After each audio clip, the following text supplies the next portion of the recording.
నమస్కారం. ఉద్యోగులు, పెన్షనర్లు, ఉపాధ్యాయులకు సంబంధించిన ప్రతి అప్డేట్, ప్రతి సమస్య పట్ల సపోర్టివ్‌గా వీడియోస్ అయితే వస్తాయి. తప్పకుండా సబ్స్క్రైబ్ చేసుకోండి. వీడియోస్ అయితే లైక్ చేసి ఉండండి. ఇక వివరాలకెళ్తే నెలాఖరులో స్థానిక సంస్థల ఎన్నికలు రాబోతున్న తరుణంలో క్షేత్రస్థాయిలో సగటు సాధారణ ఉద్యోగులందరూ కూడా చాలా అసంతృప్తిగా ఉన్నారు. మరి దీనికి సంబంధించి ఇటీవల పేపర్‌లలో అయితే సీఎం రేవంత్ రెడ్డి గారు ఆర్థిక శాఖను ఆదేశించారు. మరి ఉద్యోగుల సమస్యలు ఏమైనా పరిష్కరించడానికి వెసులుబాటు ఉందేమో అని చెప్పేసి ఇక్కడ ఆర్థిక శాఖ అధికారులని సమాచారం కోరినట్లు ఇక్కడ మనం న్యూస్ అయితే చూస్తూ ఉన్నాం. కానీ ఎంతసేపటికి న్యూస్ పేపర్‌లో న్యూసే చూస్తున్నాం కానీ, మా ఆర్థిక సమస్యలు గాని, ఆర్థికేతర సమస్యలు గాని ఇంతవరకు పరిష్కారం కావడం లేదని, తర్వాత ఏ రాష్ట్రంలో లేనన్ని 5 డీఏలు తెలంగాణలో పెండింగ్‌లో ఉండడం అన్యాయం అని చెప్పేసి, మరి ఇంతవరకు ఏ పీఆర్సీ కూడా ఇంత ఆలస్యం కాలేదు. మరి ఈ పీఆర్సీ మీద అసలు అతి గతి లేదు. ఇంకా 1 ఇయర్ పడుతుందా? 2 ఇయర్స్ అవుతుందా? అనేది కూడా సందేహమే కలుగుతుంది ఉద్యోగుల్లో. కాబట్టి ఉద్యోగులైతే చాలా అసంతృప్తిగా ఉన్నారు. మరి ఉద్యోగులు తమ ఆర్థిక సమస్యలు, ఆర్థికేతర సమస్యలు పరిష్కరించుకోవడానికి మరి కోర్టుకెళ్ళక తప్పదా?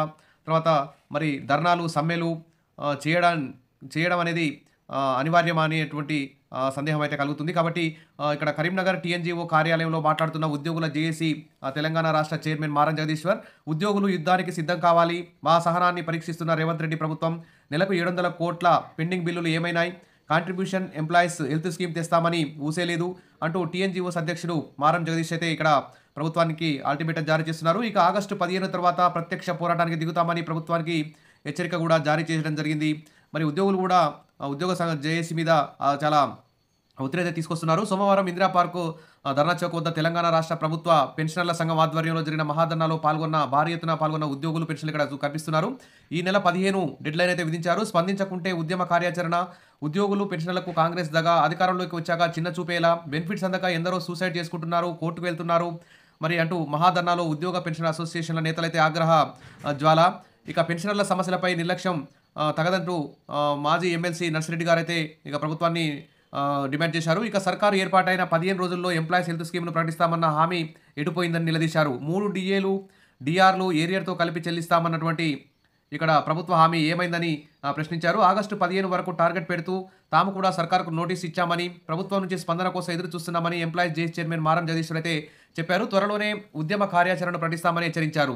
ఉద్యోగులు, పెన్షనర్లకు ఇచ్చిన హామీలను వెంటనే నెరవేర్చాలని employees JAC secretary general Uluri Srinivasa Rao demand చేశారు. ఏప్రిల్ 24 తర్వాత రిటైర్ అయిన వారికి ఇప్పటికీ బెనిఫిట్స్ రాకపోవడం, అప్పుల బాధలు తట్టుకోలేక ఆత్మహత్య చేసుకుంటున్నారని జేఏసీ నాయకుడు తులసి సత్యనారాయణ ఆవేదన వ్యక్తం చేశారు. ఇక పెన్షనర్లను విభజించే చట్టాన్ని రద్దు చేయాలి. కేంద్ర ప్రభుత్వ నిర్ణయంతో నష్టపోతాం. ఆల్ ఇండియా స్టేట్ పెన్షనర్ల ఫెడరేషన్ సెక్రటరీ జనరల్ సుధాకర్ ఇక్కడ ఆరోపిస్తున్నారు. సమస్యల పరిష్కారానికి ఇంకెన్ని రోజులు ఆగాలి? ఆగస్టు 15 తర్వాత కార్యాచరణ ప్రకటిస్తామంటూ ఇక్కడ పీఎఫ్ఆర్డీఏ చట్టాన్ని రద్దు చేయాలంటూ మాజీ ఎమ్మెల్సీ నర్సిరెడ్డి గారు కూడా ప్రకటించారు. ఇక మహాధర్నాకు భారీ ఎత్తున తరలొచ్చిన పెన్షనర్లు, ఉద్యోగులు, ఉపాధ్యాయులు. కాబట్టి కేంద్ర ప్రభుత్వ నిర్ణయంతో నష్టపోయే ప్రమాదం.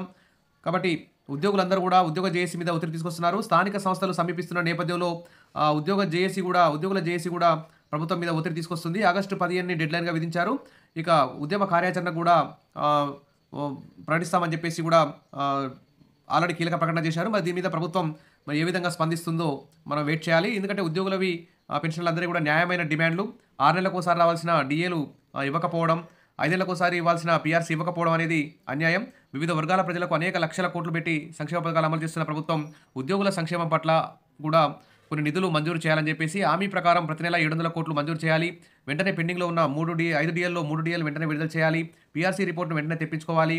కాంట్రిబ్యూషన్ చందా కొంత మొత్తం చందా కట్టించుకొని కొత్త హెల్త్ స్కీమ్ కూడా అమలు చేయాలి. రిటైర్మెంట్ బెనిఫిట్స్ కూడా వెంటనే ఇవ్వాలని చెప్పేసి మరి ఇక్కడ స్థానిక సంస్థల ఎన్నికల ముందు ప్రభుత్వం ఉద్యోగులకు న్యాయం చేసి ఎన్నికలకు వెళ్తుందని చెప్పి ఆశిద్దాం. ఉద్యోగులకు త్వరలోనే మరి దసరా కానుకగా గుడ్ న్యూస్ వస్తుందని చెప్పి అందరూ కూడా ఎదురు చూస్తున్నారు. ప్రభుత్వం ఆ దిశగా చర్యలు తీసుకోవాలని చెప్పేసి కోరుకుందాం. విషయాల మరిన్ని అప్డేట్స్ కోసం మన ఛానల్‌ని ఫాలో అవుతుండండి. వీడియోస్ అయితే లైక్ చేసి ఉండండి. Thank you.